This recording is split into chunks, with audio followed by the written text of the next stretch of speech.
Members, I'm proud to be joined today by members of the International Criminal Court Alliance as we once again declare July 17th to be World Day for International Justice in Los Angeles.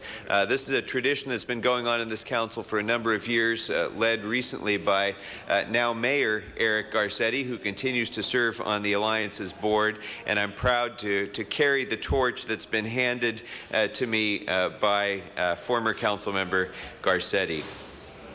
We all know that the 20th century was marked by some of the worst atrocities imaginable to mankind, and the international community has too often been ill-equipped to respond to those horrible abuses of human rights. In the aftermath of the Armenian genocide of 1915, there was a Turkish court-martial that was an effort to try to hold people accountable, but we know that that was woefully inadequate. In the aftermath of the Holocaust, the Nuremberg trials did part of the job, but there was no formal mechanism in the international community to deal with something as unimaginable as the Holocaust. So in the aftermath of the Rwandan and Bosnian genocide, the world decided that silence was no longer an option in the face of genocide, war crimes, and crimes against inhumanity. So in 1998, a groundbreaking idea turned into reality when the global community finally came together to form the first permanent international criminal court.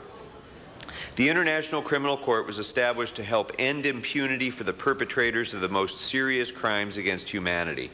The ICC continues to stand as a beacon of hope when national governments fail to protect their own citizens.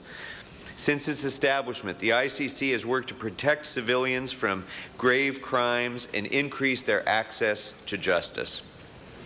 As we all know, our city is home to many who have fled countries rife with horrific violence. My own ancestors arrived here shortly before the 1915 Armenian genocide, escaping the massacres that were going on at that time in the Ottoman Empire. A short time later, so many from Europe fled here and made their new home in the wake of the Holocaust. While many countries throughout the world continue to be racked by violence, and the people of those countries continue to find their refuge here in the city of Los Angeles. We'll always continue to welcome those who are yearning for freedom, yearning for justice, yearning just to be free from violence and abuse of their human rights. Thankfully, we have organizations like the International Criminal Court Alliance, which is here with me today, who continue to fight for human rights and to advocate for our own country to join the 122 current ICC nations. Tomorrow, we celebrate Independence Day.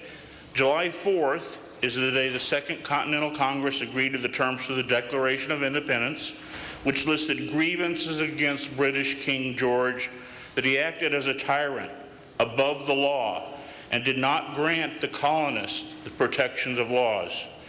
We celebrate World Day for International Justice on July 17th because that's the date the world agreed on establishment of a permanent court to keep tyrants from using their positions to avoid accountability for atrocity crimes.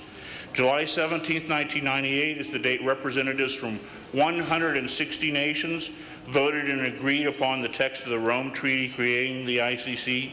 The treaty was drafted with U.S. leadership and embodies American values, that no one is above the law and accountability pursuant to the rule of law.